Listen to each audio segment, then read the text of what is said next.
Afternoon, and thank you for joining us. I'm Elizabeth Cook. Here's a look at some of the top stories we're following right now at 1. A police shooting happened in Castro Valley this morning. Chopper 5 was over the scene at Eden Canyon Boulevard, where it meets Palo Verde Road near 580. Hayward police say around 10 a.m. they were initially chasing a driver possibly tied to an earlier shooting on Gary Drive in Hayward. The suspect fled on foot after a possible crash. They then attempted to carjack a citizen. Shots were fired and the suspect was hit. At least one officer on the scene was also hurt. Injuries are unknown at this time. All lanes are back open on southbound 880 after a crash blocked multiple lanes in Hayward around 10:30 this morning. Major delays caused traffic to extend into San Leandro, Castro Valley, and Oakland. There were injuries reported, but the extent of those injuries is unknown. This crash was not related to the vehicle pursuit that started in Hayward. Police gave an update on that car found buried in the backyard of an Atherton home. Investigators used ground-penetrating radar to examine the scene along Stockbridge Avenue. They say they did not find anything unusual or suspicious and did not discover any human remains. Investigators completely unearthed the Mercedes-Benz over the weekend. It was reported stolen back in September of 1992. They also found several bags of unused cement in the trunk of that car. All right, let's get a quick check of the forecast with First Alert meteorologist Darren Peck. Well, after a cold morning, it's going to be sunny and warm today. We are going to see daytime highs that make it into the mid-70s for many of our warmer inland locations. We'll be in the low 70s in the Bay. You pick out your spot specifically. Fremont, you'll go to 70. It'll be 74 in Livermore, 76 in Concord, and 76 for the daytime high in Santa Rosa. City won't get out of the 60s all day. We've got a couple of opportunities here to either see some offshore winds or some light rain. And you can see how these systems are going to come together as we let them play forward. First one right there. That's this afternoon. See the line of showers? Watch it overshoot. Goes inland. Now it's in Nevada. That's by tomorrow morning. A system like that can give us some weak offshore winds, but it doesn't look terribly strong. Here comes the next one. Fast on its heels. Another one. Perfectly well-organized line of rain. That's Tuesday night. That one also overshoots. Goes into Nevada. And you'll see it redevelop all the way down here by the time we get out towards Arizona, in through the Arizona Strip, north of the Grand Canyon. That's too far inland, and we're likely going to get some weak offshore winds from that one. But the third one, if we play this forward, this goes all the way out to Saturday, October 29th. And on that one, we might see a few showers hold together. But it's too far out to go to the bank on that yet. However, as we take a look out in the long-range forecast by Saturday, it wouldn't be a lot. Forecast models right now show that at a couple hundredths of an inch of rain. And normally the way this has gone in this season, in this pattern, the way the forecast models have been resolving this, if you see a chance for rain 7 days out that looks like that system did, where it's kind of mainly inland and you only get a few hundredths of an inch of rain, usually doesn't happen. So I didn't put it in the 7-day forecast. It's just clouds and a little bit cooler. And that's the way this will go for the next 7 days. Thankfully, we're not seeing the sign for any really strong offshore wind events. So on the one hand, sure, we missed out on the 3 opportunities for rain. But I think more importantly, we did not have to deal with the strong, dry offshore wind events, which would create fire weather if they happened.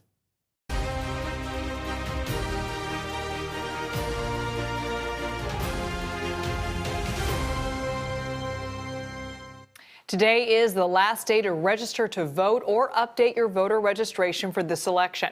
Applications must be postmarked by today in order to count. Early voting is already open across the Bay Area. And as we get closer to Election Day, Governor Newsom went up against the lesser-known underdog, State Senator Brian Dahl. It's the only debate Newsom agreed to. Betty Yu reports. You're asking voters for 4 more years. Do you commit to serving all 4? Yes. And I've barely been out of state. I was out of state for a few hours to take on his party. And his leader of his party, Donald Trump, who he was a passionate supporter of, and what they're doing to democracy, and how they're attacking women's right to choose, how they're banning books. During the hour-long debate, Governor Gavin Newsom dismissed speculation that he's focused on a presidential run. He's barely campaigned at home this year, but has spent money on ads in Florida and Texas, which are anti-abortion states. Newsom called out Senator Brian Daly, a farmer from Northern California who owns a trucking business, for not standing up to big oil. Daly blamed Newsom's policies for high gas prices. I know that your friends and the people you run with don't actually can afford to live in California. but the everyday, hardworking, middle-class Californian governor is suffering from the policies you put forward. At the same time, we have no water. We have no electricity. We have no plan. Your plan, there is no plan. There's just throw money at it.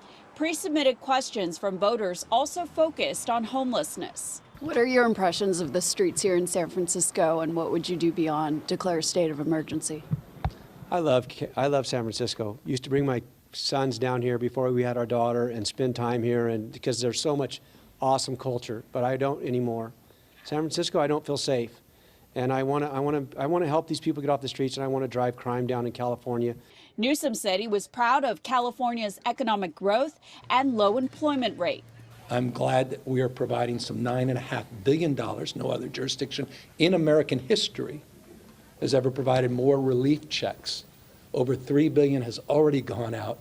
Billions more will be going out through the end of the year to offset these rising costs of inflation, not just gas in California. In San Francisco, Betty Yu, KPIX 5. The poll found Newsom had support of 52% of voters, while 25% said that they would support Senator Brian Daly. 19% were undecided. As for voters here in the Bay Area, we caught up with some as they were turning in their ballots in Martinez to see why they're so eager to vote. But I think the Proposition 1 for a woman's right to choose is very important to vote on. And I also care about the gambling initiatives. I wanted to get property taxes down. We got a really bad homeless problem here. They need to do something about that. So. Join us tonight at 8 o'clock for the full 1-hour gubernatorial debate, streaming right here on CBS News Bay Area. In Marin County, a debate is raging over how to renovate a predominantly African-American housing development. Officials want to maintain control of the property, but as John Ramos explains, the residents have a plan that would allow the community to control its own destiny. Golden Gate Village is unique in Marin, a government-owned housing project in the only black enclave in the entire county. But some here believe they'd be better off if the government didn't own it at all. Constructed in 1960, the Golden Gate Village was held up as a national model for government housing, serving the African American community transported to the area as shipbuilders during World War II. Royce McLemore has lived here for more than 40 years. Started about 2008 to 2009 when they started neglecting the property.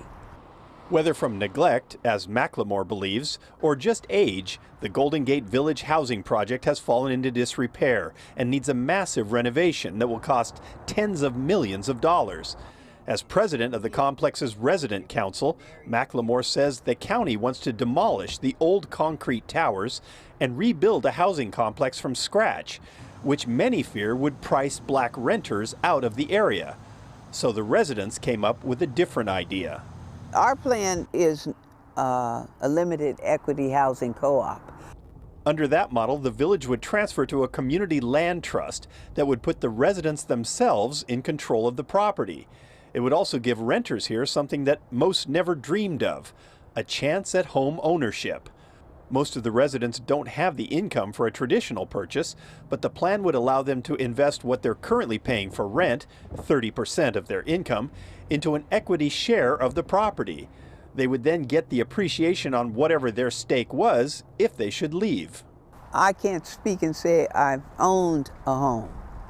I can't say that. Just a little, even to have a share in this is, to me, it's a blessing because it's more security.